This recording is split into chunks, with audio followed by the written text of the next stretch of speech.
ouvert une période de questions. Elle va te poser une question concernant les faux sceptiques. J'ai dit qu'il y avait la réponse.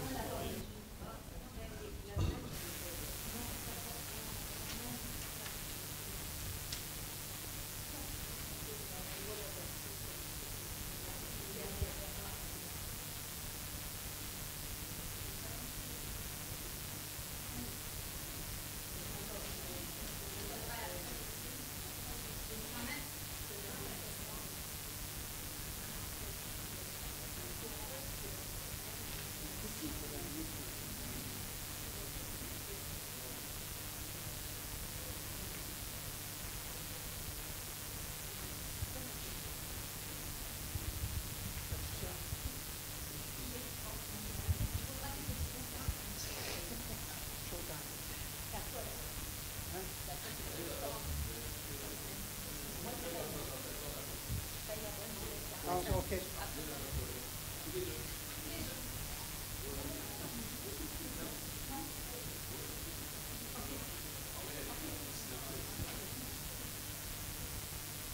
Alors, bonsoir, bienvenue à notre consultation publique. Ce soir, nous avons 5 projets. Premier projet à présenter, c'est conseillère Patricia Lefebvre qui va faire les présentations. Et après chaque période où elle aura fait sa présentation, il y aura une période de questions.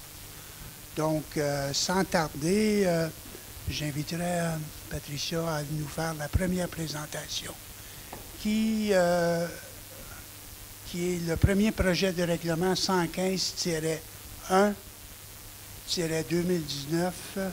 qui est le présent règlement qui a pour objet de faciliter l'aménagement d'un logement accessoire dans diverses zones de la ville de Sutton. À toi, Patricia. Merci. Donc, la première section, la première présentation, c'est deux amendements au règlement de zonage. Et donc, le premier de ces 2 amendements au règlement de zonage, ça concerne les logements supplémentaires, l'autorisation de logements supplémentaires. Le but, comme ça avait été expliqué lors de la dernière séance du Conseil, c'est de faciliter l'offre, en fait, améliorer l'offre de logements abordables à Sutton, compte tenu du fait qu'on a un gros problème avec ça, et que de permettre des logements supplémentaires, c'est une façon d'avoir des logements qui vont coûter pas trop cher à produire, vu qu'ils sont dans des bâtiments existants. Ça n'aura pas d'impact sur le paysage parce que ces bâtiments-là, ils ne doivent pas subir de transformation pour que ça soit autorisé. Et sur le plan écologique, ça permet d'avoir de la densification sans augmenter l'empreinte au sol. Donc, c'est quelque chose qui est intéressant autant d'un point de vue économique que d'un point de vue social, que d'un point de vue écologique. Et grosso modo, le logement supplémentaire ou le logement accessoire, qu'est-ce que ça veut dire quand on autorise du logement supplémentaire ou du logement accessoire? Ça veut dire, en règle générale, que si dans la zone en question, il y a le droit de juste un logement par habitation, vous avez le droit d'en ajouter un par logement principal. Donc, quand il y a un logement principal, il peut y avoir un logement accessoire ou logement supplémentaire. Donc, si on passe à la... Donc, essentiellement, les amendements au règlement de zonage, il y a évidemment les nouvelles définitions qu'on doit inclure dans les définitions sur les logements supplémentaires et les différents types de logements supplémentaires qui vont être autorisés suivant les zones, et aussi les normes qui vont s'appliquer aux logements supplémentaires en question. Donc, comme vous voyez ici, il y a 3 types de logements supplémentaires. Le premier type de logement supplémentaire, c'est juste un logement supplémentaire dans une habitation unifamiliale. Le deuxième type, c'est un logement supplémentaire, mais intergénérationnel. Donc, ce type de logement supplémentaire-là, l'avantage, c'est qu'on peut l'autoriser dans des zones, comme par exemple la zone agricole, où normalement, ça serait interdit d'ajouter des logements supplémentaires à cause de règlements qui sont au-dessus de notre tête, c'est-à-dire des règlements de la CPTAQ. Mais la CPTAQ autorise le intergénérationnel, mais n'autorise pas les autres formes de logement supplémentaire. Et la dernière forme, c'est le logement supplémentaire dans un bâtiment accessoire. Donc là, au lieu que ça soit vraiment dans le bâtiment où il y avait déjà l'habitation principale, ça pourrait être un garage ou dans un c'est ça, un bâtiment accessoire.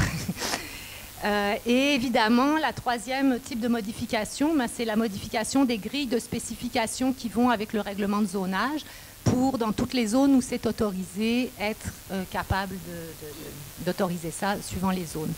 Ce que je peux essayer de juste brièvement, c'est que idéalement, on aurait pu le faire mur à mur, ça aurait été beaucoup plus simple, parce que là, comme on est obligé de définir suivant les zones, ben, ça complique les choses par rapport au processus d'approbation référendaire, mais ce n'était pas possible de le faire dans toutes les zones à cause de règlements soit de la CPTAQ, soit du schéma directeur d'aménagement de la MRC. Donc on avait des contraintes à respecter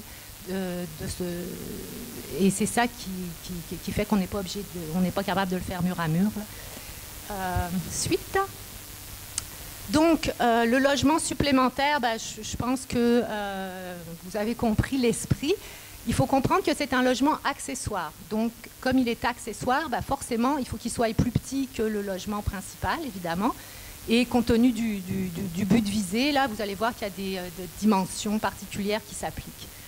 On a ajouté aussi donc, la définition résidence principale, qui est très, très importante, parce que l'idée de base était de faciliter la production de logements abordables, et ce n'était pas pour que ça se transforme en Airbnb mur à mur.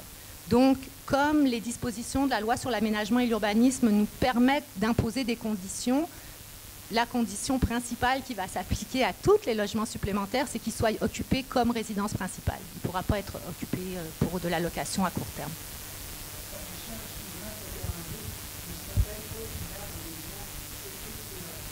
Ah, oui, la CPTAQ, donc pour ceux qui ne connaissent pas, c'est la Commission de protection du territoire agricole. Ouais. Donc ici, vous voyez le détail des 3 types de logements supplémentaires dont je vous ai parlé à la première diapo. Alors, les dispositions qui vont s'appliquer à tous les logements supplémentaires. D'abord, il y a un seul logement supplémentaire qui est autorisé par unité d'habitation principale. Deuxièmement, le logement supplémentaire, il doit absolument être occupé par des gens qui résident de façon permanente à titre de résidence principale. La superficie, elle va être entre 30 mètres carrés minimum et 100 mètres carrés maximum, ce qui est quand même assez petit comme logement. Ça ne doit pas avoir pour effet de modifier l'architecture ou l'apparence extérieure du bâtiment. Il doit y avoir un extincteur, un détecteur de fumée. Et s'il y avait déjà des services professionnels ou commerciaux qui étaient autorisés dans l'habitation principale, ben, ils vont continuer d'être autorisés dans l'habitation principale. Et le petit 1 avec le petit char, là, c'est que si on rajoute un logement, ben, évidemment, il faut rajouter au moins une case de stationnement. Donc, logement supplémentaire dans une habitation unifamiliale, ça c'est autorisé dans toutes les zones, à l'exception des zones de conservation. Vous comprendrez évidemment pourquoi, on ne veut pas augmenter la densité dans les zones de conservation, et dans le secteur de la montagne tel qu'il est défini dans le plan de zonage. Et la raison, c'est que tant qu'on n'a pas réglé nos problèmes d'eau, ben on ne veut pas favoriser l'ajout de logements supplémentaires dans ce secteur-là. Et après, ben, c'est spécifié dans la grille de spécification. Là, donc dans les zones publiques, donc institutionnelles, ça ne s'applique pas. Dans les zones récréatives ou agricoles déstructurées du schéma d'aménagement directeur de la MRC. Par contre, bah, tu pourras poser tes questions dès que je vais avoir fini. Donc, on y va comme ça. Donc, le logement supplémentaire dans une habitation unifamiliale, ce qu'il a de particulier, c'est que à l'intérieur du secteur qui est soit en jaune, soit en bleu ici, qui correspond grosso modo au périmètre urbain de Sutton, on pourrait avoir un logement supplémentaire qui aurait une adresse différente. Et donc, il pourrait avoir aussi un branchement électrique différent et une entrée distincte du logement principal. Ce n'est pas obligatoire, mais c'est le seul endroit où on va avoir le droit de faire ça. On peut faire ça. Et dans toutes les autres zones où on va autoriser le logement supplémentaire, ça faudra dire que ça sera forcément avec la même adresse. On ne pourra pas avoir 2 adresses distinctes.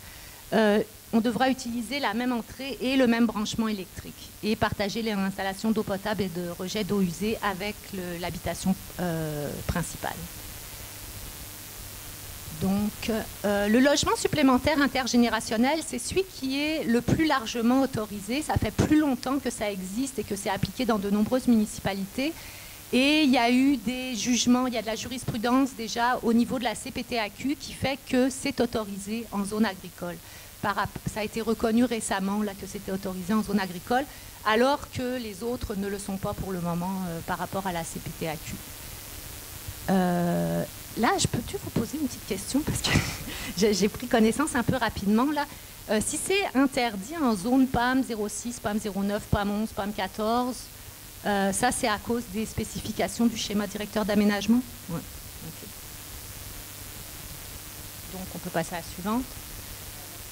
Oui, si vous voulez bien juste attendre la fin, tu sais, je vais dérouler, ça ne sera pas très long là. Donc le logement supplémentaire intergénérationnel, lui, il se distingue du logement supplémentaire ordinaire par le fait qu'il doit y avoir une aire commune au départ. Hein?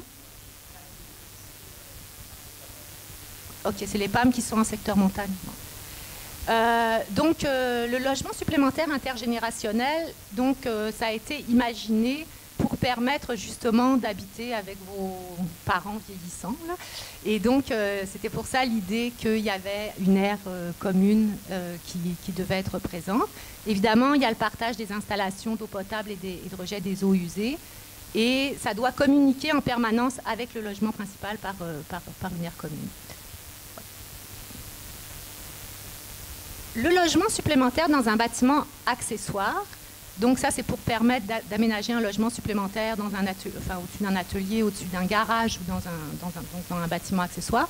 C'est autorisé dans toutes les zones où l'usage habitation unifamiliale est autorisé, sauf dans les zones agricoles à cause de la CPTAQ, agricoles déstructurées pour la même raison, conservation, parce que la même raison, on ne veut pas densifier en conservation, et dans le secteur de la montagne, pour les raisons que je vous ai expliquées, c'est-à-dire pour le moment, on n'a pas encore réglé le problème d'eau.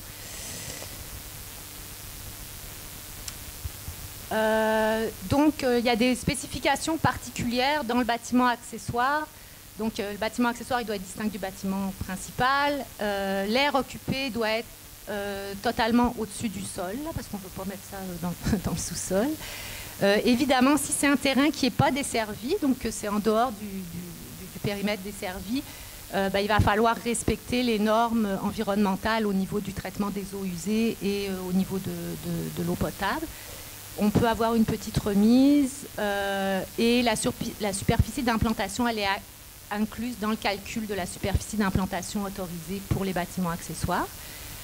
Et puis, la cour arrière, ça doit être à 1,5 mètre d'une ligne de terrain. La cour latérale ou avant, ça dépend évidemment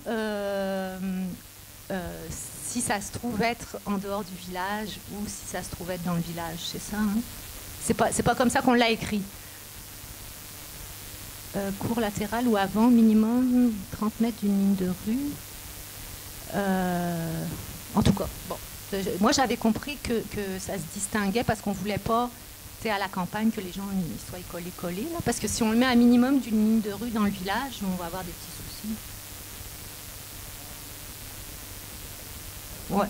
Ouais. Bon, en tout cas, vous pourrez poser vos questions. Puis, évidemment, il faut savoir que là, c'est le premier projet. Donc, suite à vos questions ou à vos commentaires ou à vos recommandations, on a encore des ajustements qu'on peut faire à ce projet de règlement. Ouais. Et donc, le logement supplémentaire dans un bâtiment accessoire, il peut avoir une adresse distincte dans certains secteurs, mais pas dans tous les secteurs. Puis là encore, c'est à cause des règles du schéma directeur d'aménagement qui s'applique par-dessus notre tête et qui fait que ça doit être de même.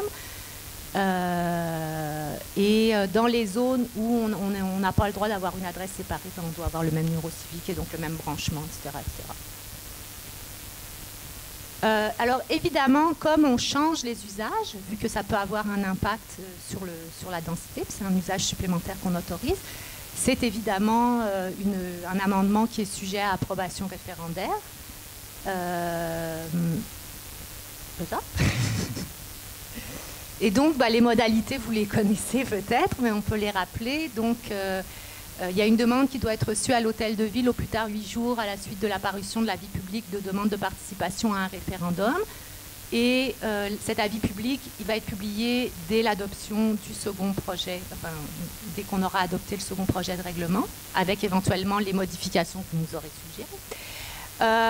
Faut indiquer donc la disposition qui fait l'objet de la demande, la zone d'où elle provient, quelle est la zone visée par la demande, et ça doit être signé par au moins 12 personnes de la zone d'où provient la demande et par au moins la majorité des personnes de cette zone, si la zone compte 21 personnes et moins, par exemple des zones de conservation où il n'y a pas grand monde. Alors là, ce qui est un peu compliqué, c'est qu'au début, on espérait que ça pouvait, c'est que le processus d'approbation référendaire aurait pu s'appliquer comme à l'ensemble du territoire, parce que dans le fond, ça concerne quasiment la totalité du territoire. Mais malheureusement, après avoir bien vérifié, là, on est obligé d'y aller comme zone par zone. Donc ici, vous avez comme toutes les zones qui sont concernées et ça va être mentionné dans l'avis public également préalable à l'ouverture des registres, là, pour que vous puissiez savoir si vous pouvez déposer une demande ou si vous ne pouvez pas en déposer une. Là, je ne vous lirai pas la liste au complet, là, parce que ça serait un petit peu long. Fait que c'est ça. Là, tu es allé... Ouais, c'est ça. Donc là, c'est la même chose pour le logement intergénérationnel. Comme ce n'est pas les mêmes zones où ça s'applique, ben, ce n'est pas les mêmes zones où la demande peut provenir. Et pour les logements supplémentaires dans un bâtiment accessoire, ben, c'est encore la même chose. Donc là, ici, vous avez la liste, puis ça va être publié avec l'avis public, la liste de toutes les zones. Donc si vous avez des questions, c'est le moment. À moins que... Ah non, tu voulais qu'on fasse les questions à la fin de tout ou... Oh, excusez-moi. Hein? On peut prendre les questions maintenant? OK. Oui. Bonjour Patricia, Lily de Grandpré.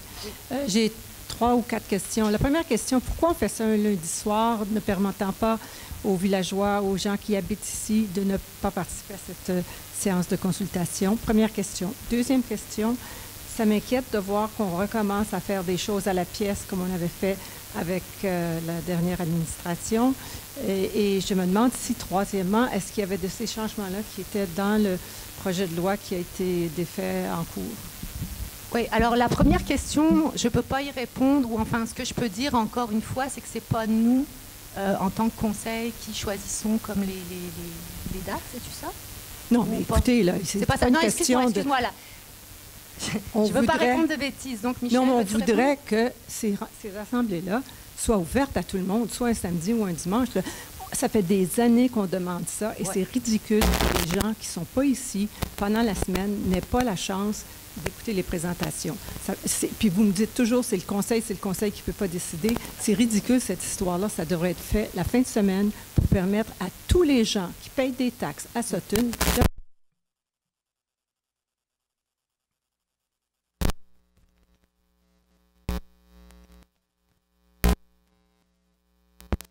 Mais elle est disponible sur le site de la ville. C'est vrai. Votre deuxième question, s'il vous plaît. Ah, les changements à la pièce, c'est ça? Oui, c'est des changements à la pièce. Moi, je pense qu'on devrait faire un plan d'urbanisme en bonne et due forme au lieu de commencer à faire des petits changements à la fois. Oui. Donc, pour ce qui est des changements à la pièce, c'est que d'abord, il y avait plusieurs de ces dispositions-là qui étaient, en fait, je vais répondre aussi à l'autre question, donc il y avait plusieurs de ces dispositions-là qui faisaient partie du règlement 253 qui a été aboli. Et ces dispositions-là n'avaient pas été contestées par personne. Là. Et ça fait le problème d'accès à l'habitation, c'est un problème urgent et important à Sutton. On va effectivement se lancer dans la révision du plan d'urbanisme et du règlement de zonage dans leur ensemble. Mais là, on considérait que c'était vraiment une situation urgente. Ça va prendre encore un certain temps avant qu'on en arrive à des nouveaux règlements de zonage. Donc, c'est ça la motivation. C'était pour cette raison-là que on ne veut pas se lancer dans des modifications à la pièce à outrance, là, mais les choses qui nous paraissaient vraiment urgentes, on a considéré que c'était mieux de le faire avant. C'était ça la réponse. J'ajouterais aussi, pour rendre ça un peu plus digestible pour les gens, parce que ça peut devenir super compliqué. Juste cette présentation-là, tantôt, là, c'est quand même, pour le commun des mortels, là, c'est pas évident de saisir tout ce que Patricia a mentionné, que ce soit Alors, on essaye de donner ça de façon à ce que les gens puissent le digérer. Et puis, sinon, là, j'ai l'impression qu'on va perdre les gens. Puis, dans ce cas-là, ben, c'est un cas bien spécifique. Alors, vous vouliez répliquer à ça?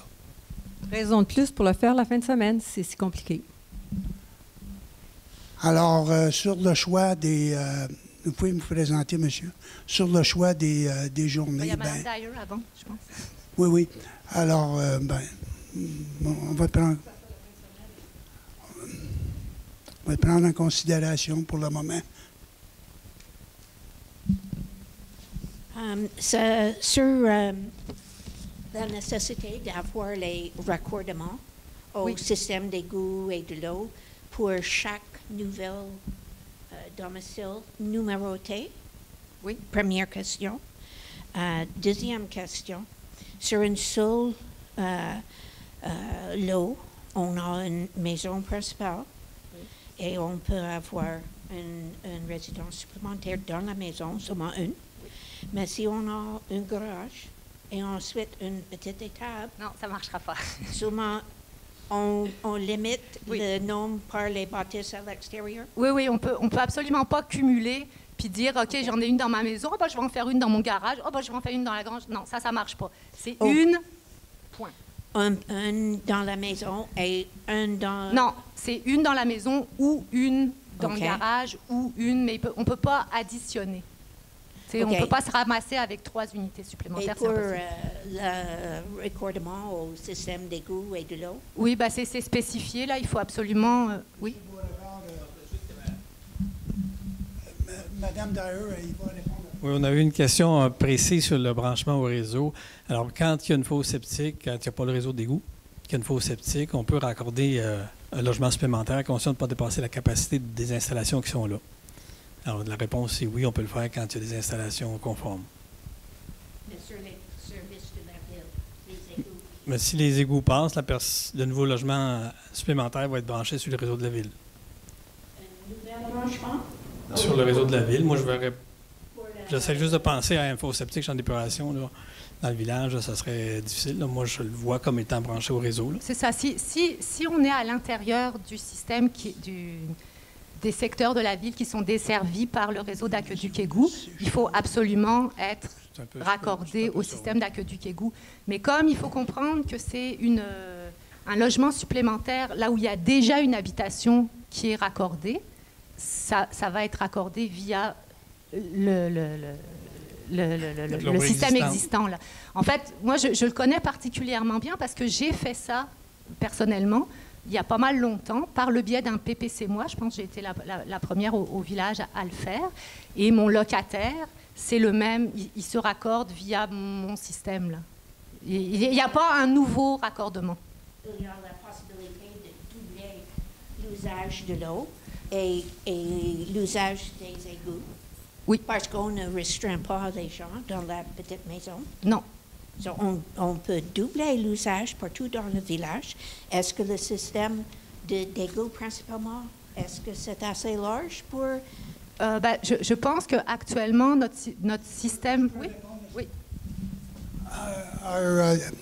Our sewage treatment plant right now is at 70% capacity, so we can take, but we're monitoring each time we add to the effluent that go into the system. OK. Et pour les maisons supplémentaires numérotées séparément, est-ce qu'on doit recevoir un deuxième facteur pour les impôts?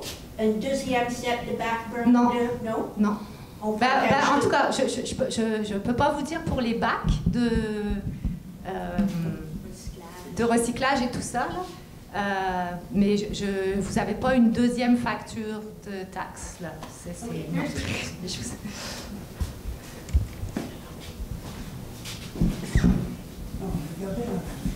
Maintenant, j'ai des feuilles à brasser. Diane Duchesne. J'ai quelques points, là. J'ai lu rapidement les règlements. Dans la définition de l'article 2, logement supplémentaire, c'est marqué unité d'habitation autonome ou non. Qu'est-ce que ça signifie? Autonome.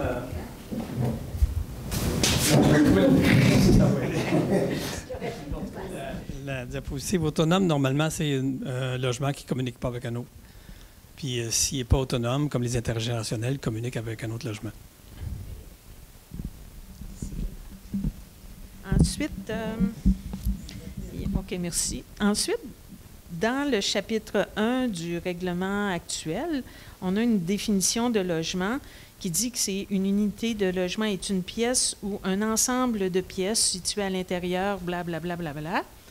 Mais nous, dans la nouvelle définition, l'ajout de logement supplémentaire, on dit ce logement est privé, plus petit que le logement principal et inclut une cuisine, une ou deux chambres à coucher, une salle de bain et généralement un salon. On est plus précis que sur la définition de logement qui est actuellement là, dans le même règlement. Fait que parce que à grandeur que c'est, là, un salon, une cuisine, une salle de bain, une chambre, moi, je verrais plus un loft avec une pièce, avec une salle de bain privée. Oui, c'est une bonne remarque. Ça serait un petit peu à être peut-être revu. Non, je dis que c'est une bonne remarque, effectivement.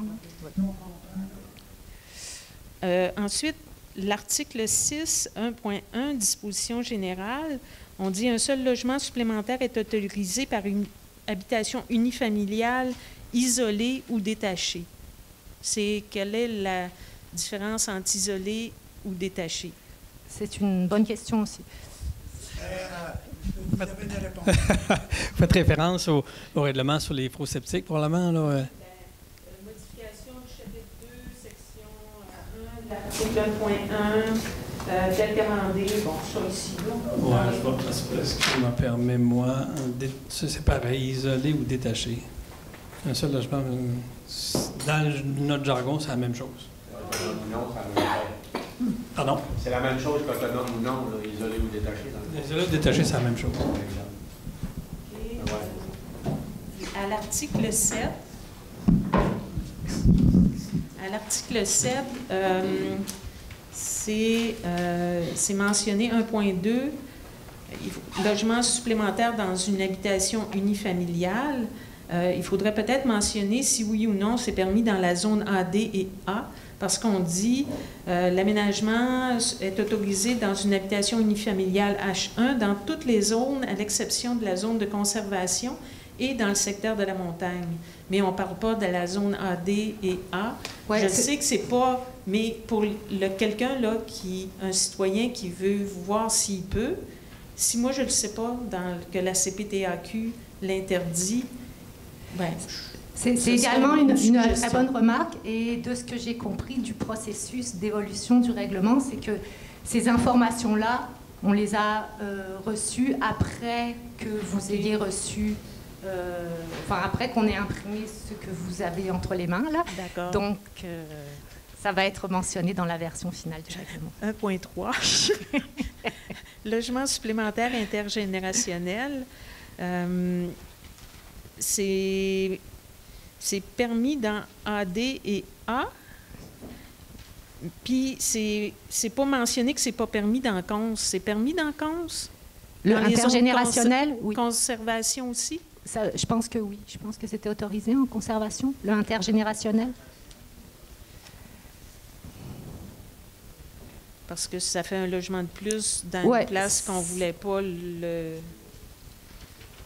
Hein? Est-ce que c'est autorisé ou pas? OK. Donc, dans la dernière version, ça ne serait pas autorisé. C'est écrit que ce n'est pas autorisé dans la... Non,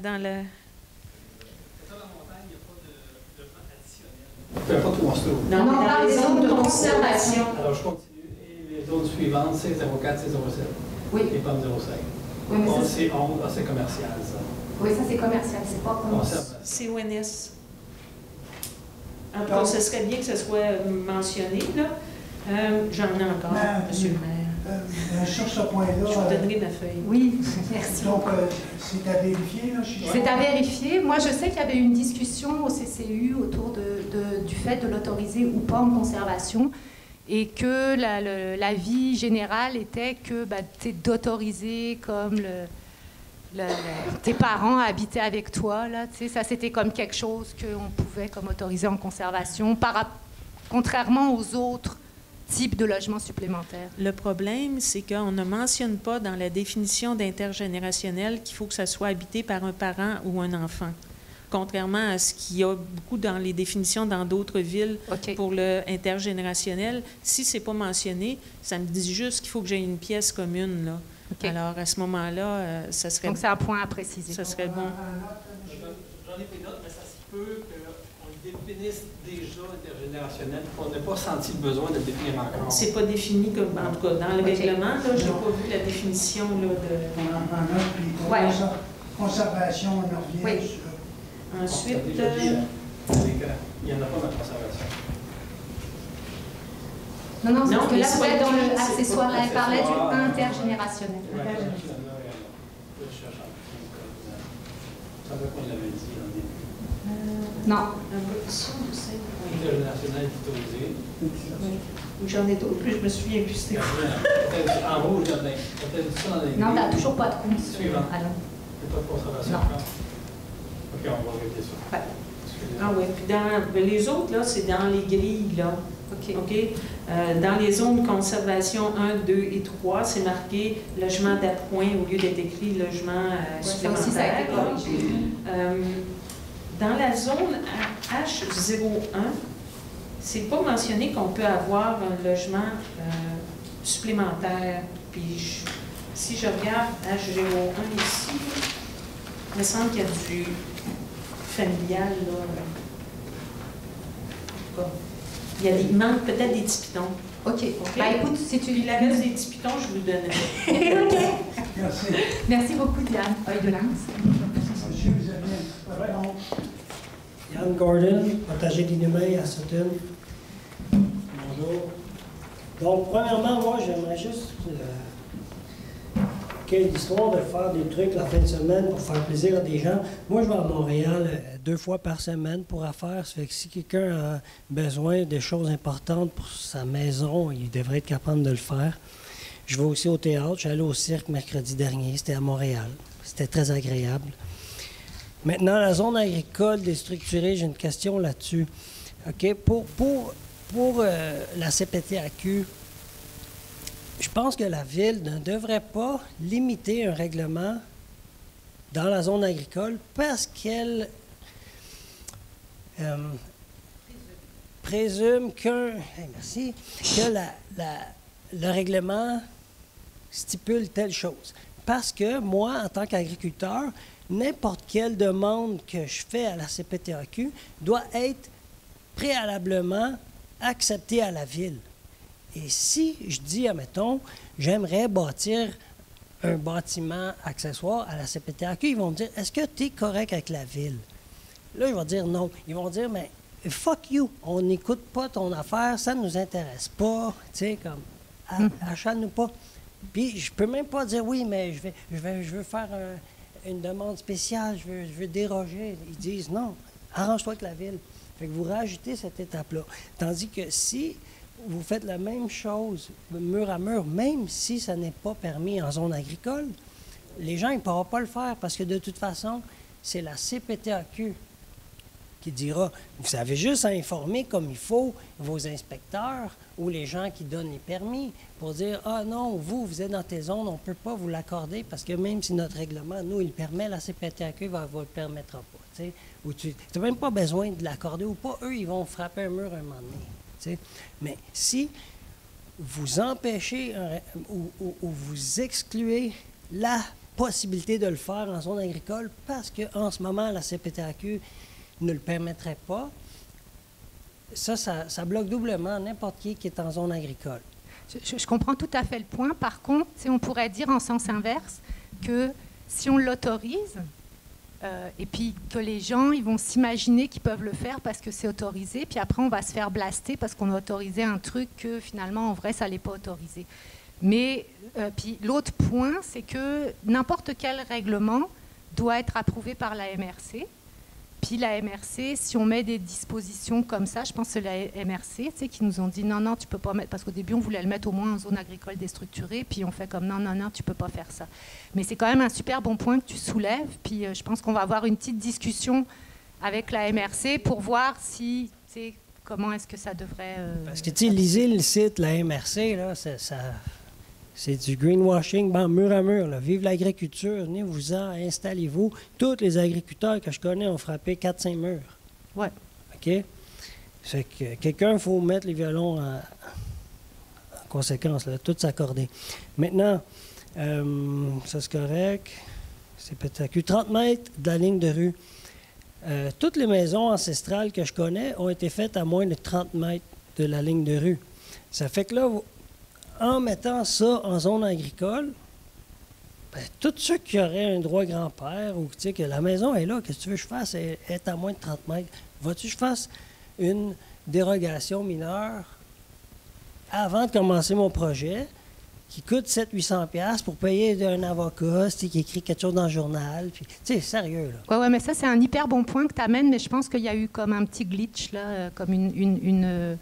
Excusez, si tu le veux, hein? Donc, mais j'en mets des notes, sinon il va y avoir un décalage. Ouais. Puis, attends. Excuse-moi, je suis vraiment désolé de parler trop. Intergénérationnel, OK? Le concept de bâtiment intergénérationnel qui a été accepté par la CPTAQ, OK, ça, c'est suite à des pourparlers pour faire comprendre à la CPTAQ que la nouvelle tendance en agriculture, là, c'est les coops ou les couples de gestionnaires qui partagent des grosses cabanes dans le temps qu'il y avait 12 enfants dans la famille.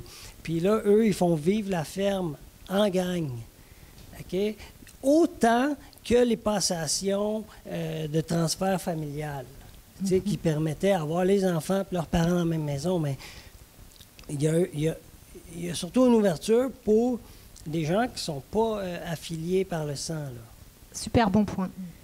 Qui va en sens inverse un peu de ce que disait Diane, mais ouais.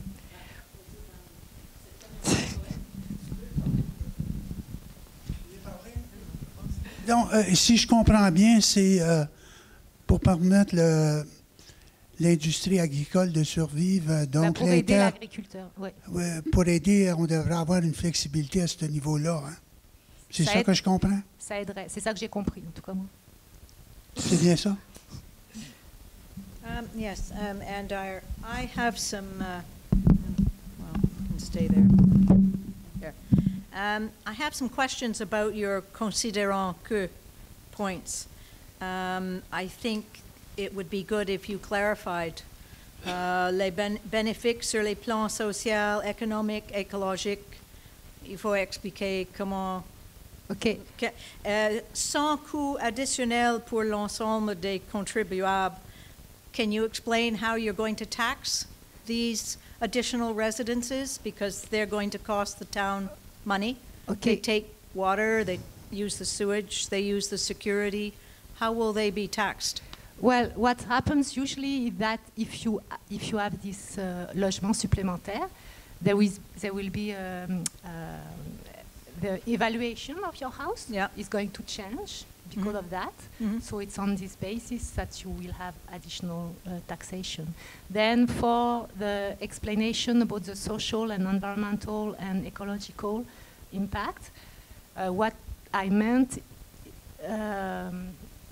in the beginning when I explained the first slide, it was exactly that. It's okay. We need more housing, affordable housing, and instead of building new houses, if you use the houses that are already there, then you have no impact on the visual. Okay. Okay. Then you have no ecological additional impact because the footprint remains the same. And also, on an economic point of view, it would be really important for Sutton to get more affordable housing. But so these are your opinions. I would like to know where you got the data that let me finish. That justifies making these statements. You've made some important statements. Yes. And where did you get the data? You didn't survey anyone. No, you know what? I've done a master's degree exactly on this subject. So? Sutton was the object of the study, and I did work for 2 and 3 years on that, doing research about what was done in Canada and in the United States to find a solution in a situation exactly like Sutton, which is a rural municipality with a very strong impact of villégiature and tourism, and problem for the local economy to be able to thrive with nobody, with big difficulties to find housing. So it's not something that was out of my brain. But we have not seen, I would like to see some data. Listen, Yeah. I would like to see, if you were doing this in a private company, you would have to provide some data. We have people here who build apartments. Do they have trouble renting them? We have people who have lived here a very long time. Tell me what the social issues are. And you're only talking about second lodgings will be low priced. Yes. Are you going to try to control the prices? Maybe they won't be low priced. And are you going to get involved in the pricing of these second houses? We have seen no data. I'd like to see how long it takes somebody to find an apartment. What are the average rents? We see that in this year, in 2019, we had a major increase in multifamily building. I also noticed that we have a major increase in short-term rental construction. So, if you can quantify those things, why can you not?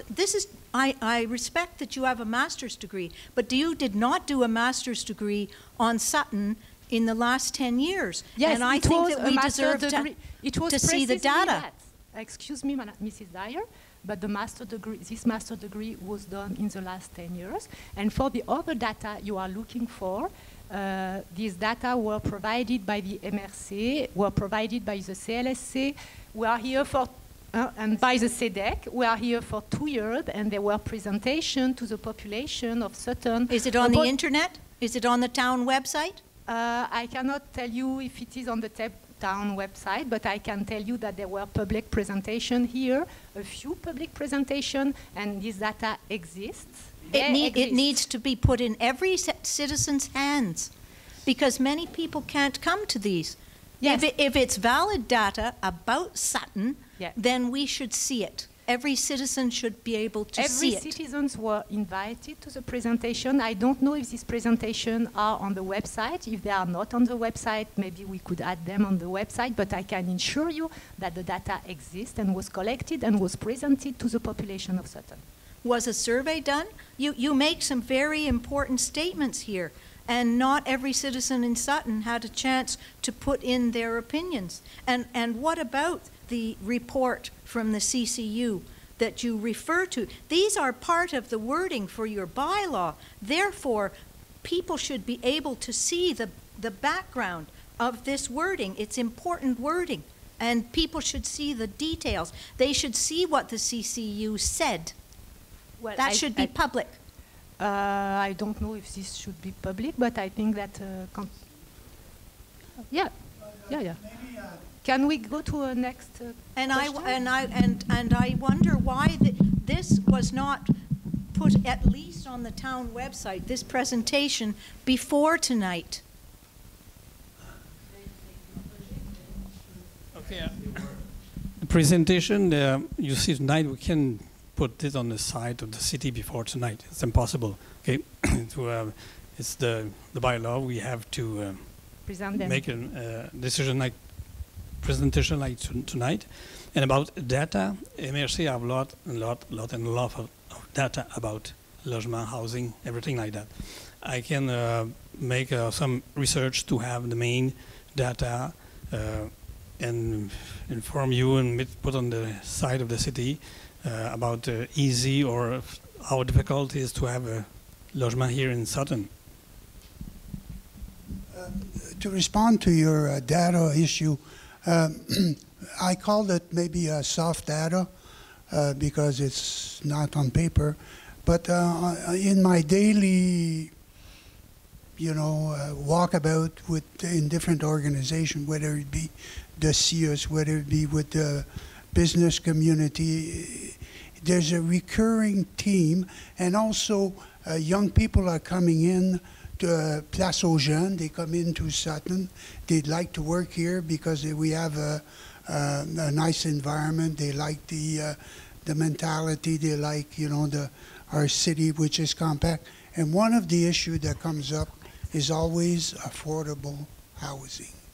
So, I consider that as being soft data. You know damn well that we can't control the private sector. It's the economy that drives that sector. And so I'm not going to go out on the limb for that. But the statement was made that the second lodgings will be low price. Yeah. Well, yes, but I agree with you that we have no control over the economy of housing or pricing, but it's the same problem everywhere in Canada, not only here in Sutton. But soft data indicates to me that we could attract young people to come and work in Sutton in the tourist industry, and they're overqualified. They all have university degree. They love our community, and housing and transportation is a barrier for them. And that's the soft data that I have. Okay, and I think we should continue. And just maybe we could rephrase the thing, but what I can assure you is because of the cost of new construction, if you do new habitation in existing construction, it will cost less money than to build it from scrap. There is, it's just logical that you have the possibility of making it cheaper. You can rent it very expensive if you want, but at least you have the possibility of having it not so expensive. But now, if you don't mind, I think we should go for the second presentation, or maybe if there is one more. J'aimerais d'abord commenter, Robert Piché, j'aimerais d'abord commenter vos propos tout à l'heure sur le manque de logements abordables. Le problème, c'est pas vraiment qu'il n'y a pas de logement, c'est que les logements sont insalubres. Moi, j'ai des amis qui sont venus travailler ici, puis ils ont loué une maison sur la rue Maple, puis il y avait de la moisissure, puis tout ça. Mais l'évaluation municipale ne reflète pas le fait que c'est une maison qui est inhabitable. Je pense qu'il y en a beaucoup comme ça, des vieilles maisons qui peuvent être louées. Et l'autre question que j'ai, c'est mentionné dans l'article 4, c'est la question que je voudrais, est-ce que c'est pas... quelqu'un peut construire une annexe à sa maison puis l'afficher sur Airbnb, il n'y a rien qui peut l'empêcher ça? C'est-à-dire que pour le moment, le règlement, justement, est fait pour empêcher ça. C'est-à-dire que pour le moment, là, le logement supplémentaire, il ne peut être occupé qu'à titre de résidence principale. Il ne peut pas être occupé à titre pour faire de la location à court terme. Ça, c'est comme dans les premières conditions pour pouvoir avoir un logement supplémentaire. Première chose. La deuxième chose, c'est que la personne ne pourra pas se construire une annexe, parce que ce qui est mentionné, c'est que ça ne doit pas avoir d'incidence sur l'apparence du bâtiment. Donc l'idée, c'est vraiment de prendre un bâtiment existant et éventuellement, tu avais comme juste un gros logement dans ce bâtiment-là, là, tu en auras un petit, puis un petit peu moins gros. T'sais. Mais ce n'est pas de pouvoir construire une annexe pour rajouter une maison. Et ce n'est pas non plus l'idée de construire une annexe pour faire du Airbnb. Ça, c'est clairement indiqué dans le règlement, là, que le logement supplémentaire doit être utilisé à des fins de logement principal. Évidemment, il peut toujours y avoir des tricheurs. Mais ça, vous avez beau faire les meilleurs règlements du monde, il y a toujours du monde qui vont tricher. Là, ça, c'est pas... C'est sûr que, pour répondre à votre question, que le phénomène de l'économie de partage, dont Airbnb, on va avoir ça à l'œil et s'assurer qu'on ne se fait pas avoir, là, si vous permettez le terme, et que ces gens-là, ou que les gens ne puissent pas profiter de cette nouvelle réglementation pour se faire une plateforme pour Airbnb. Mais Par exemple, moi, j'ai un grand terrain, je pourrais construire un bâtiment accessoire, puis mon fils, il peut venir passer les fins de semaine là. Ben là, il y a un logement à Montréal, il peut déclarer ça comme résidence principale aussi. Hein. Ben c'est ça, comme tout le monde peut faire toutes sortes de choses, mais Ouais. c'est pas ça qu'on autorise dans ce règlement-là. Alors, on peut passer au deuxième Oui. projet de loi qui est numéro 115-12-2020. OK. Alors, vas-y, Patricia. Donc là, ici, c'est vraiment c'est un amendement de portée beaucoup plus petite. Et essentiellement, c'est pour permettre à un établissement de Sutton que vous connaissez bien, qui s'appelle D'Arrêt de Rêve, de poursuivre ses activités et son développement tel que ça avait été prévu, en dépit du fait que c'est le règlement 115.2 qui a remplacé le règlement 253. 4. Merci. Donc, quand D'Arrêt de Rêve a commencé, ils étaient sous le règlement 254, donc ils avaient comme tous leurs projets, et leurs projets impliquaient notamment des activités de cirque, enfin un certain nombre d'activités. Là, ils veulent rénover leur bâtiment puis poursuivre leur développement, et notre règlement actuel 115.2 ne leur permet plus de faire ce qu'ils avaient le droit de faire quand ils ont commencé. Donc là, c'est juste, dans le fond, des modifications essentiellement pour permettre à ce projet-là de continuer d'avancer. Donc, d'une part, l'idée était de modifier les limites de zone. Donc, le terrain concerné, il se trouvait être dans la zone H16. Et là, il se retrouverait être en zone P05, du fait de changement, d'une modification des limites de zone. Et puis, il y a tant qu'à faire cette modification-là, il y avait quelques petites modifications qui ont été faites aussi dans les zones C01, C03 et H22 pour juste refléter des usages existants. C'est ça, hein, Monsieur Beauregard? Donc, c'était des usages qui étaient déjà là, mais qu'à cause des changements de 153 à 115.2, là, ils se retrouvaient à être plus conformes. Donc, on voulait juste les ramener conformes. Oui. Donc, attendez, peut-être revenir un petit peu en avant, parce qu'il y en avait comme trop. Parce que je ne sais pas, là. Ici, on avait le changement de zone. Puis si vous revenez avant, la diapositive précédente, donc c'est ça. Les modifications qu'on fait, on change les limites des zones H16 et P05. Ça, c'est vraiment pour que D'Arrêt de Rêve se retrouve en P05 et puisse faire les activités qu'il veut.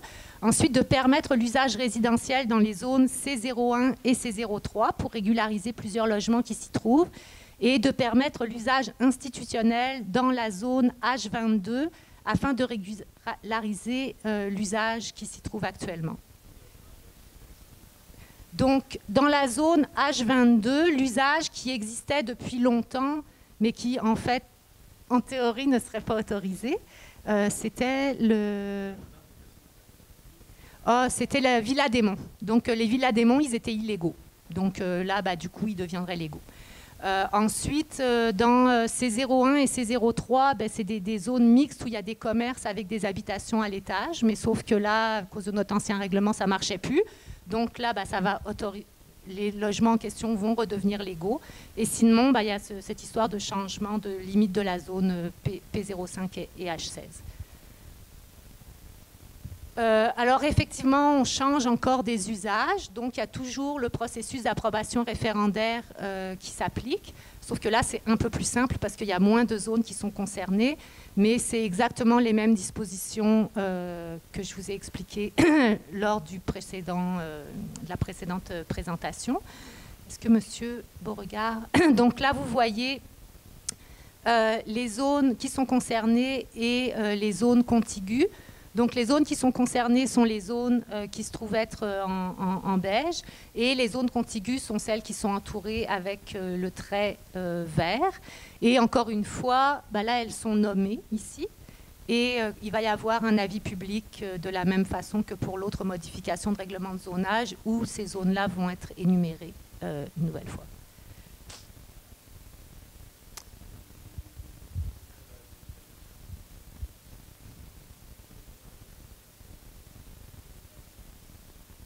C'est ça. Fait que je ne sais pas si vous avez des questions pour ces changements-là.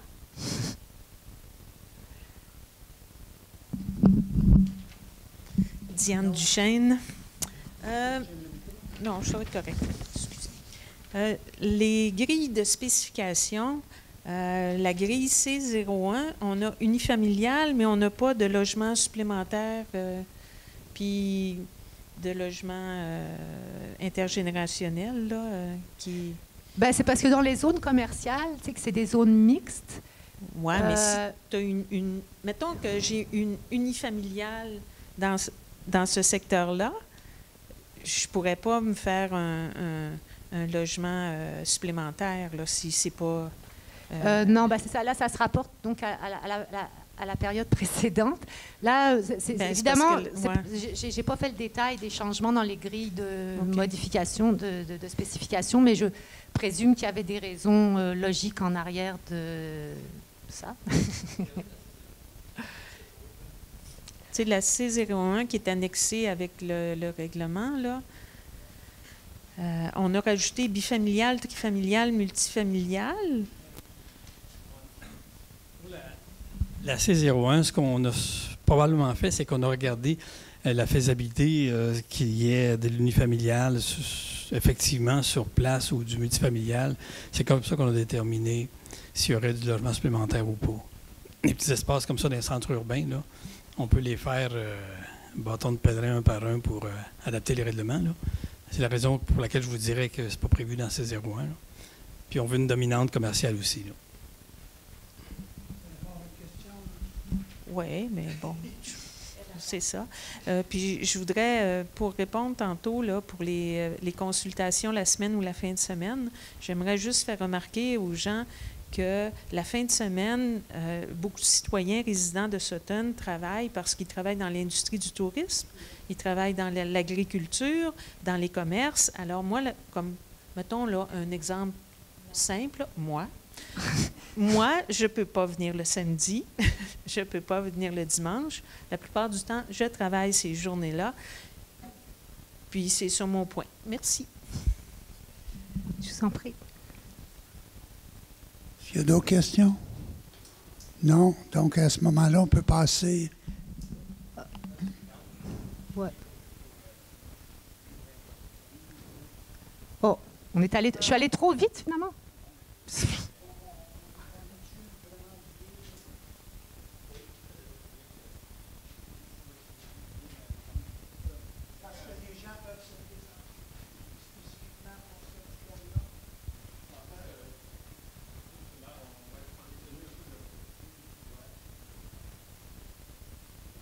OK. La chronologie des consultations, la prochaine est à 20h15. Puis on ne peut pas tout présumer. Hein. Si ça va vite, ça va aller pas vite. S'il y a beaucoup de monde ou s'il n'y a pas beaucoup de monde. Là. Alors donc... Non, excusez-moi. C'est à 20h. C'est à 20h. À 20h, il y a le PPC-moi pour le Mont Éco. Ah ben, je t'en ça tombe bien.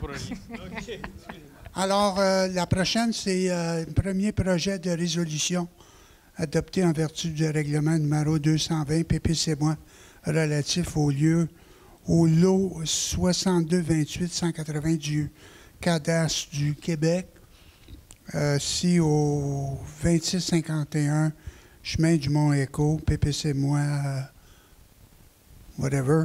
Alors, on a 15 minutes, Patricia, pour ce sujet-là. Incluant les questions? Oui, mais ça devrait être assez rapide. Donc, pour les gens qui sont à Sutton depuis longtemps, on parle ici du repos du fermier, donc, qui était un centre de ski de fond il y a longtemps, quand il y avait plus de neige, plus longtemps. Et ça a changé en fait de propriétaire, ça a changé de vocation plusieurs fois. Et là, l'actuel propriétaire souhaitait en fait que ça redevienne purement résidentiel. Donc là, les 3 prochains projets qu'on va passer, c'est pas des changements de zonage, c'est donc des PPC-moi, là, projets particuliers de construction, de modification ou d'occupation d'immeubles. Donc c'est des demandes qui, pour des usages qui ne sont pas autorisés dans la zone concernée normalement suivant le règlement de zonage et qu'à la pièce, on autorise une modification. Donc, c'est comme une modification du règlement de zonage un peu sur mesure comme c'est une modification du règlement de zonage sur mesure, les mêmes processus d'approbation référendaire s'appliquent que si c'était une modification au règlement de zonage, sauf que c'est pour un projet en particulier. Donc, en ce qui concerne ce projet-là, donc au 2651 chemin du Mont-Écho, c'est cette propriété-là qui est concernée, cette maison-là qui est concernée, et c'est de permettre, si vous revenez juste un petit peu avant, donc de permettre que l'immeuble comporte 2 logements alors que l'usage unifamilial isolé est le seul usage résidentiel autorisé. Comme vous constatez, c'est en zone agricole, mais ça a déjà été autorisé, ça a déjà été approuvé par la CPTAQ. Donc c'est drôle, Yann, par rapport à ce que tu disais, ça va comme en sens inverse du trafic. La CPTAQ a déjà approuvé ce changement, malgré que normalement, dans notre réglementation, ce n'est pas autorisé. Mais là, finalement, par PPC Moi, on s'en vient régulariser cette situation-là. Donc, les conditions applicables, c'est qu'on n'autorise pas évidemment la construction d'un 2e bâtiment à des fins résidentielles. C'est juste d'utiliser le bâtiment qui est déjà là pour avoir 2 unités d'habitation plutôt qu'une seule. Et il doit y avoir un rapport préparé par un professionnel qualifié pour s'assurer que c'est conforme au niveau des installations septiques. Et évidemment, si les installations septiques ne sont pas conformes, il devrait y avoir un remplacement des installations septiques. Et le logement situé au dernier étage, il ne peut pas être agrandi en nombre de chambres à coucher ni en superficie de plancher. Comme vous le savez, le nombre de chambres à coucher, c'est ça qui détermine finalement au niveau du ministère de l'Environnement le fait la grosseur de la fosse, mais aussi c'est qu'on n'a pas le droit normalement à plus que 6 chambres à coucher au total. Si on veut avoir plus que 6 chambres à coucher au total, là, ça prend vraiment... On saute un bracket, là, puis ça prend tout plein d'autorisations supplémentaires. C'est beaucoup plus compliqué. Donc, encore une fois, comme il y a un changement au niveau des usages, il y a un processus d'approbation référendaire, exactement le même qui a été expliqué pour les règlements, les modifications au règlement de zonage. Là, on a déjà prévu donc la date de la consultation, pas de la consultation, mais de la parution de l'avis public qui est prévue pour le 11 mars. On n'était pas certain pour les 2 autres projets qu'on vous a présentés précédemment, qui étaient des changements au zonage.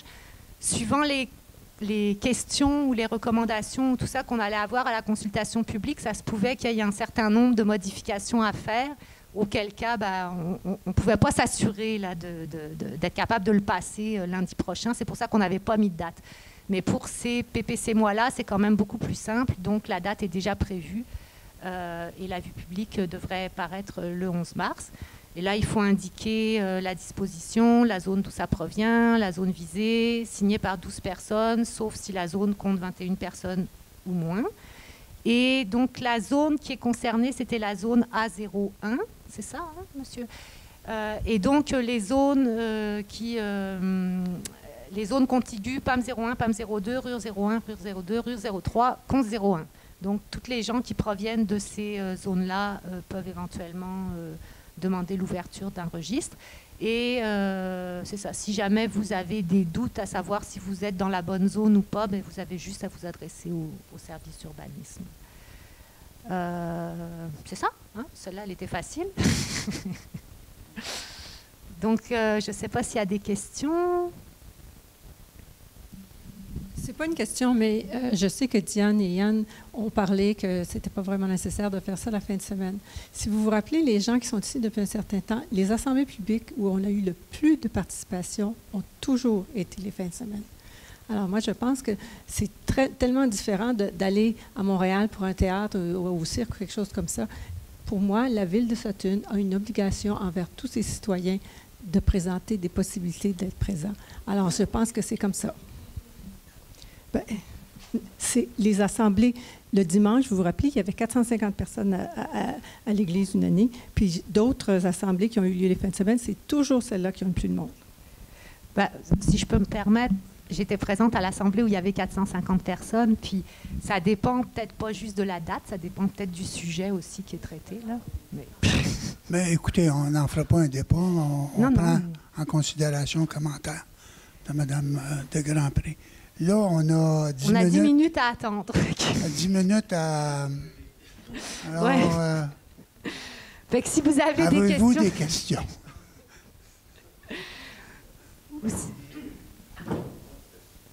Sinon, bon. Ben, sinon, Monsieur Benoît?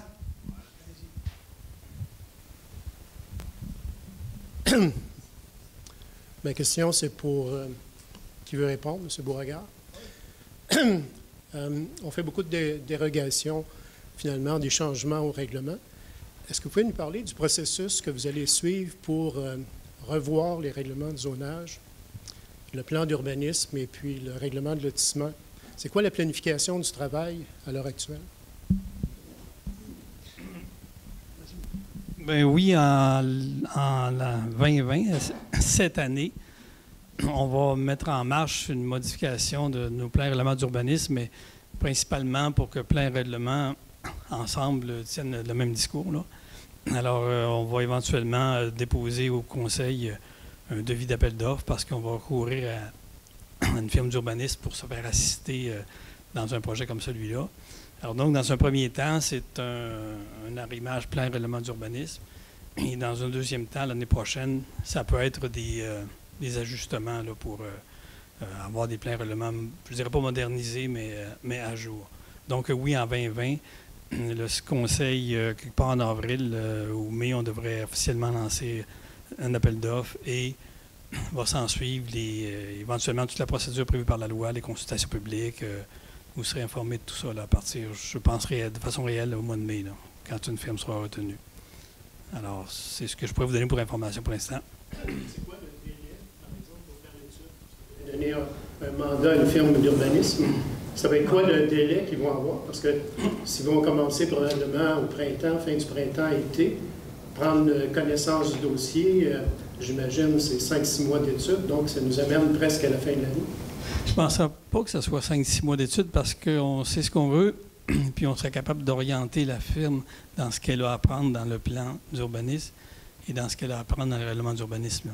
On vise vraiment une entrée en vigueur, on ne peut jamais en présumer, là, mais on vise que pour la première phase, plan et règlement arrimé qui se rapproche, je dirais, la fin de l'année actuelle ou au début de l'année prochaine. Là.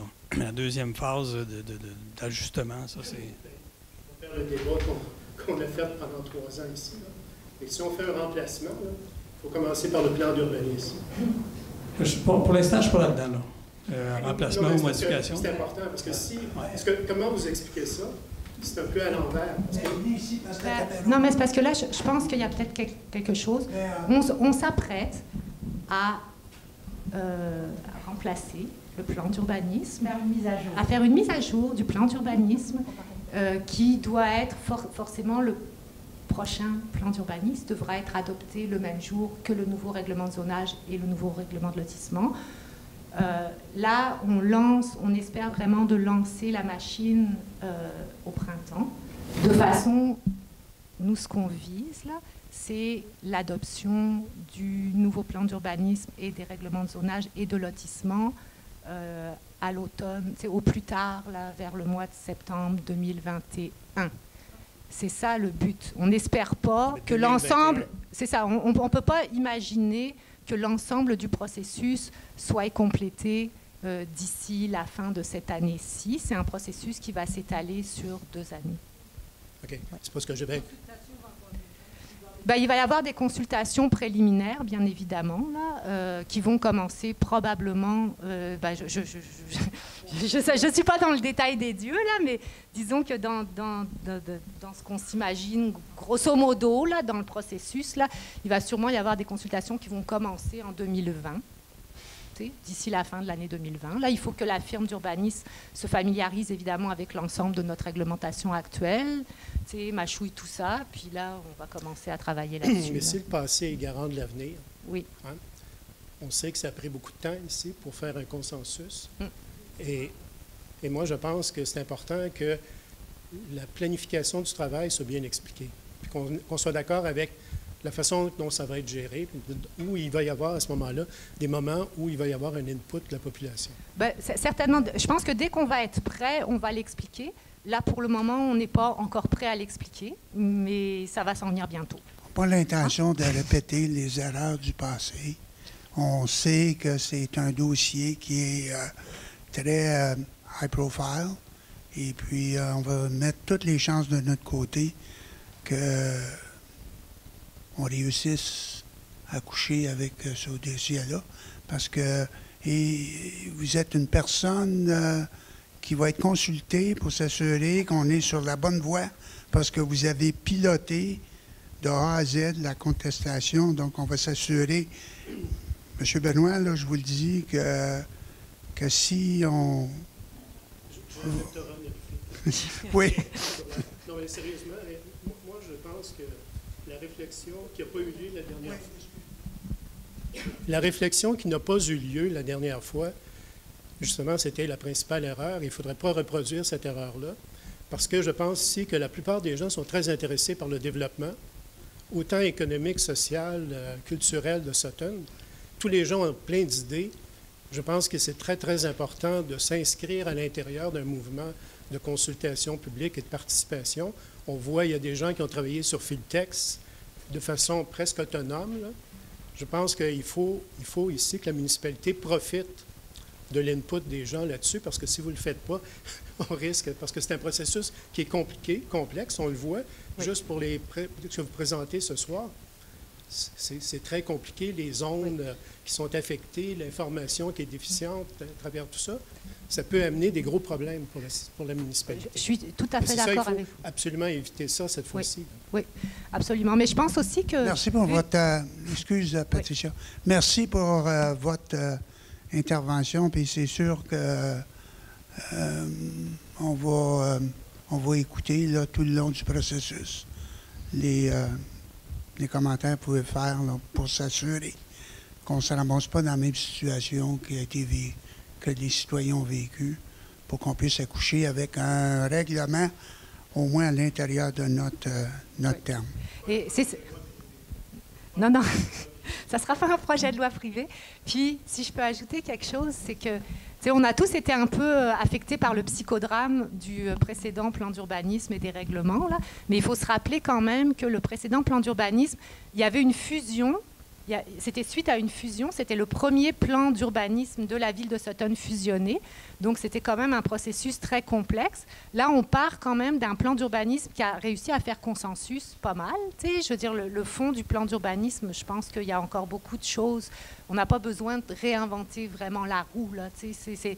En tout cas, c'est un peu, moi, ma perception, là, c'est qu'on a quand même, au départ, on part de quelque chose qui était assez consensuel, puis on ne part pas de la scrap comme la première fois. Donc, j'ose espérer que ça va aller mieux, là, mais... Oui. Ah oui. Ça, c'est... Oui. Oui. OK. Non, mais c'était juste, je profitais de...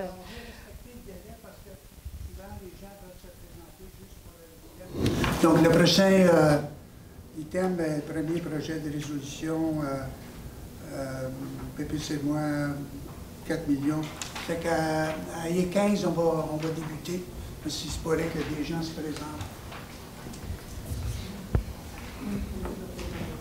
Faisant la lecture là, du projet. Le projet, là, en fait, c'est celui que vous attendiez tous, c'est ça? Oui. Donc, c'est le projet de PPC-moi pour le 377 chemin Maple, en fait, le Tourmaline Maniative. Vous connaissez, je pense, le lieu. Et le but de ce PPC-moi est de permettre la reconstruction du domaine Tourmaline. Le bâtiment ne serait pas desservi par les réseaux d'aqueducs et d'égouts. Il aurait une plus grande hauteur que la norme prescrite et un nombre de stationnements moins élevé. Donc ça, c'était la situation d'ailleurs préexistante, c'est-à-dire qu'il n'était pas desservi par le réseau d'aqueducs et d'égouts, même si on est supposé d'être desservi dans ce secteur-là. La hauteur était déjà plus haute que la norme prescrite et ça ne sera pas plus haut que la hauteur que ça avait avant de brûler. Et le nombre de stationnements, il est un peu moins élevé que le nombre de stationnements qui est prescrit, c'est ça? Donc, je ne vais pas vous faire toute la lecture de ça au complet parce que ça serait un petit peu long. Peut-être juste comme les considérants, donc les coûts pour desservir le terrain concerné, ça serait vraiment prohibitif, là, étant donné la localisation de l'auberge par rapport à l'aqueduc actuel. La hauteur, ben, il y avait déjà cette hauteur-là et c'est la seule morceau qui a résisté finalement. Là. Les cases de stationnement, il y a déjà 6 cases de stationnement qui sont existantes. Normalement, ça en prendrait un peu plus parce que c'est une case par chambre en plus de l'espace pour les résidents. Fait que ça ne fait pas une très grosse différence vu que c'est pour le volet commercial. Hein. Donc le projet, ça consiste à avoir 5 chambres dans le bâtiment principal, une chambre supplémentaire dans le bâtiment détaché qui existe déjà et qui a servi de logement temporaire avant la reconstruction. Et il va y avoir encore des réceptions, des mariages, d'autres événements connexes, mais ils vont avoir lieu à l'intérieur du bâtiment et au 2e niveau. Donc là, ici, vous pouvez voir les élévations du bâtiment qui va être construit en fait à l'identique, si j'ai bien compris, par rapport au bâtiment qui était là avant le feu. Ce qui ne sera pas reconstruit à l'identique, par exemple, c'est le chemin pour y accéder. Qui va être modifié de façon à ce que la pente du chemin soit plus douce et donc que ça facilite l'accès aux services d'urgence en cas de besoin. Donc ça sera moins de 12%. Donc les conditions d'approbation de ce projet, c'est donc d'autoriser l'usage-réception, mais d'interdire toute infrastructure temporaire ou permanente à l'extérieur, dans le but de diminuer les nuisances sonores pour le voisinage, d'autoriser la hauteur maximum de 94 mètres du bâtiment et de permettre la présence des 6 cases de stationnement, l'usage gîte, l'usage réception au 2e niveau, tel qu'au plan qui a été fourni au service d'urbanisme, qui j'imagine le plan va faire partie intégrante du PPC-MOI, et assujettir les autorisations de construction aux conditions suivantes. Donc évidemment, des plans conformes au Code national de bâtiments en vigueur, ils doivent être déposés. Le site comporte 2 bâtiments qui doivent totaliser un maximum de 6 chambres à coucher. Les usages résidentiels et commerciaux sont desservis par le règlement sur les traitements des résidences unifamiliales isolées. Donc de là l'importance des 6 chambres maximum dont je vous parlais précédemment. Si les usages excédaient les balises de ce règlement, il faudrait déposer les autorisations requises auprès du ministère de l'Environnement. Et toutes les autres dispositions des règlements d'urbanisme et des règlements municipaux non visés par les dispositions du PPC-MOI vont continuer de s'appliquer. La pente d'accès véhiculaire sera d'un maximum de 12% et donc ça va être conforme aux dispositions du règlement de zonage 115.2. Et il y a une borne sèche qui doit être aménagée afin aussi de faciliter le travail des services d'urgence au besoin. Donc, encore une fois, c'est un PPC-MOI, donc il y a des dispositions susceptibles d'approbation référendaire, notamment les dimensions et les volumes des constructions, cette histoire de hauteur, les cases de stationnement, puisqu'il y en a un petit peu moins que ça devrait être dans le règlement de zonage. Les modalités sont les mêmes là, pour demander l'ouverture d'un registre. Bon, c'est ça, c'est exactement les mêmes dispositions qui s'appliquent depuis le début.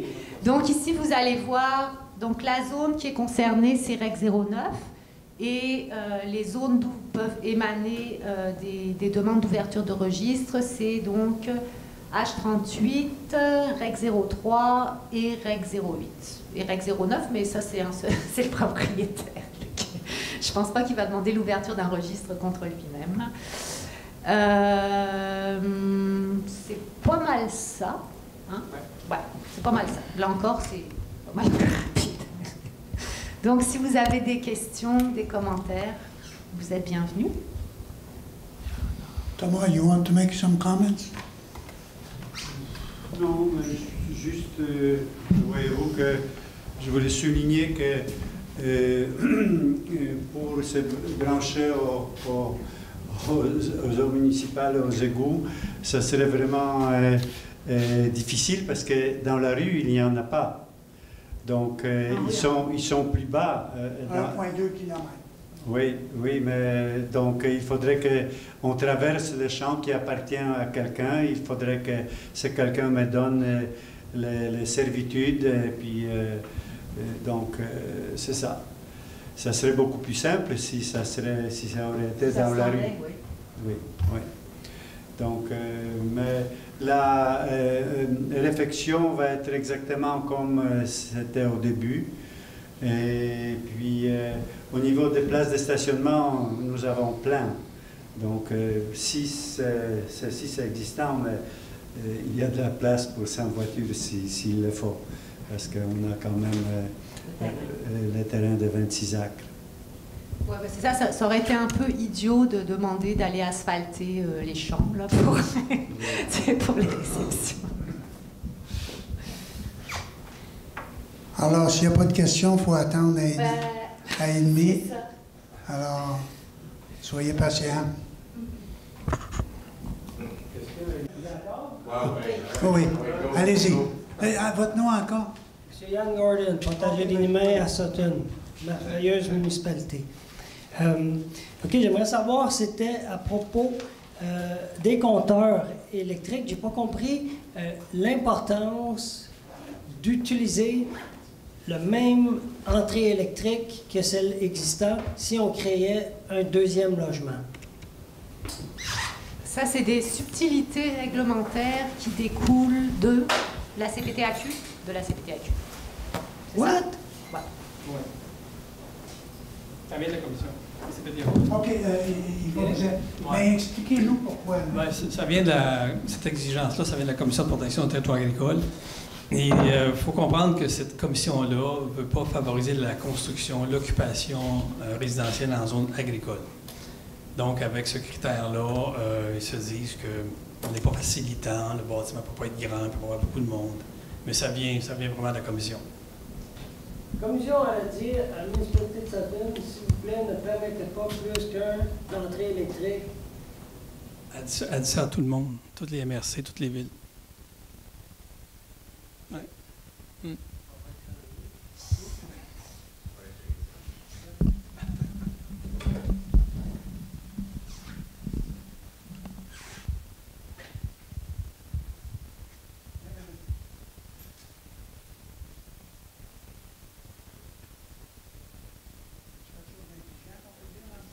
Non, mais je pourrais juste dire, moi, ça me désole, là, cette histoire de CPTAQ, là, puis j'aimerais ça comme parler avec peut-être la MRC, pour comprendre, parce que moi, ce que je comprends un peu de ce que dit Yann, c'est si, finalement, la CPTAQ a fini par autoriser l'intergénérationnel en zone agricole, c'est parce qu'il y a des municipalités qui se sont battues, c'était comme interdit, puis finalement, à force de pousser, ça a fini par être autorisé.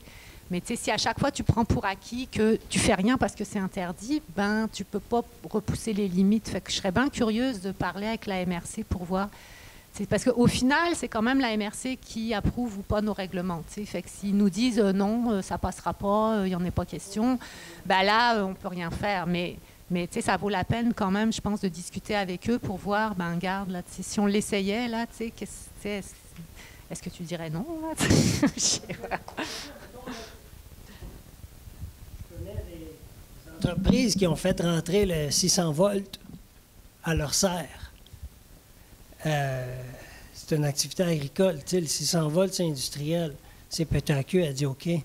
Une étable qui a besoin de rentrer un nouveau ball tank parce que l'ampérage n'est pas suffisant, ils vont le permettre tout. Fait que s'ils permettent... je ne veux pas remettre rien en cause, là, mais je trouve ça très nébuleux. Ou soit qu'eux ne sont pas au courant qu'ils ont autorisé quelque chose, mais il y a quelqu'un quelque part qui n'a pas lu tout de tout le monde.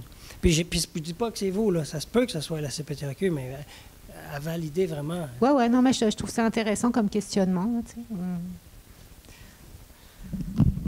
Ce que j'ai compris aussi, parce que j'ai été défendre un dossier devant le tribunal là, de la CPTAQ, c'est que c'est très... il n'y a pas beaucoup de flexibilité, là, ce que je comprends, d'après... pour la protection du territoire, là. Ouais, ben, pour résumer, on a un peu de temps. Là. La commission est très, très conservatrice. Hein. Ça existe depuis, je pense, 79, 80. Là. Ça fait plus de 30 ans que ça existe. Et ils ont une mission, c'est l'agriculture. Les villes, on a pour mission la voirie, le loisir, l'environnement, nommez-la toute. Là. Mais quand ça fait 40 ans que vous existez et que vous ne faites que de la protection de territoire agricole, ben oui, leurs guides, leurs documents là, sont tous à point. Là. Une serre peut avoir tant de voltage, puis un logement pour une famille, il y en aura tant. Il ne faut pas être surpris de ça. C'est du rodage qui est au point, entre guillemets. Là. Alors, je ne peux pas vous dire plus que ça. Là.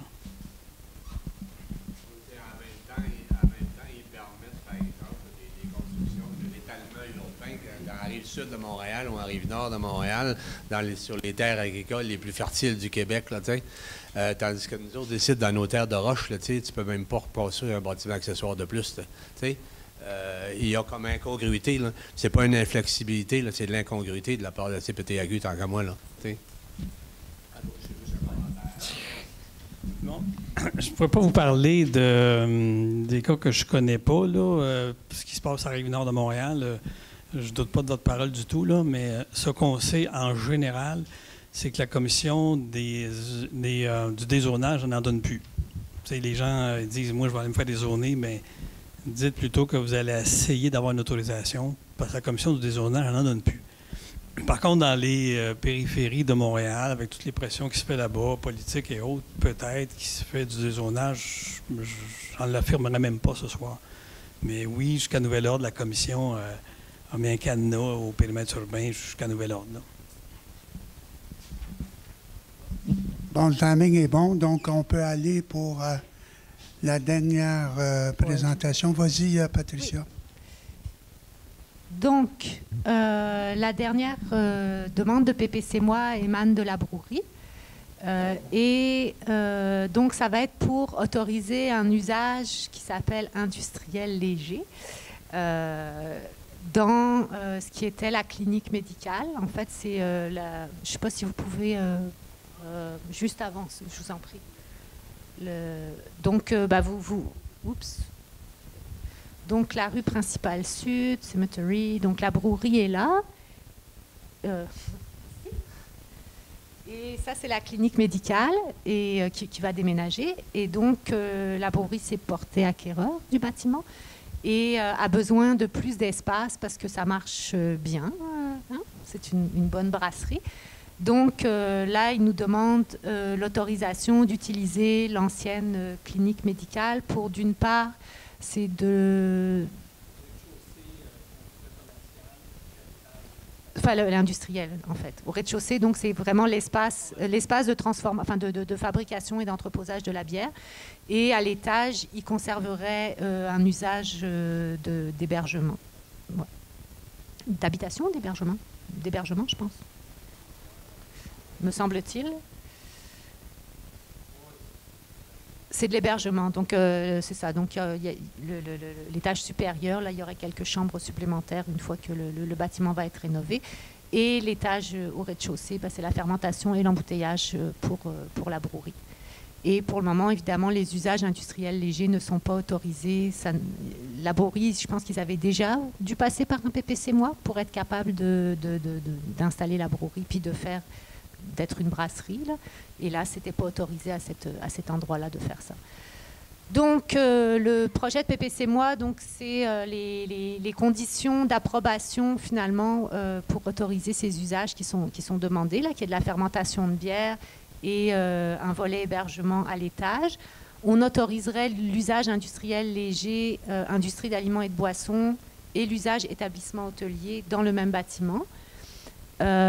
Donc, c'est un usage mixte non superposé dans ce bâtiment-là. Et les conditions qui vont s'appliquer, évidemment, on doit recevoir des plans conformes au Code national du bâtiment. Il y a tout projet de modification, d'agrandissement ou de rénovation extérieure des bâtiments est sujet à l'application du PIA, numéro 73. Là. Il n'y a aucun entreposage extérieur d'autorisé et évidemment, toutes les autres dispositions des règlements d'urbanisme non visées par les dispositions CIO, ça continue de s'appliquer.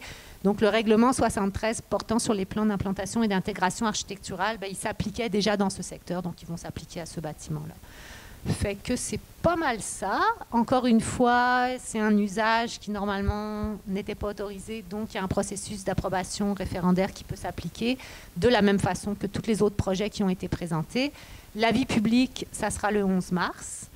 Et les personnes qui peuvent demander l'ouverture d'un registre, c'est donc les personnes qui habitent soit dans la zone, soit dans les zones contiguës. Donc, la zone C04, tous les zones H26, H25, C07, P09, C03, H21, puis H20. Fait que c'est pas mal ça qui est ça. Est-ce qu'il y a des questions, des commentaires? Constant, merci. Je voulais savoir, est-ce que ça peut éventuellement impliquer une modification de l'architecture du bâtiment lui-même? Oui, c'est ça ce qu'on expliquait à la fin, c'est que oui, il pourrait y avoir une modification d'architecture du bâtiment. S'il y a une modification de l'architecture du bâtiment, ça doit passer devant le CCU parce qu'il y a un plan d'implantation et d'intégration architecturale qui s'applique. Donc s'il y a des modifications, il faudra que ça soit... Pas n'importe quoi. Ça ne pourra pas être n'importe quoi. Okay. Non, c'est ça. D'autres questions?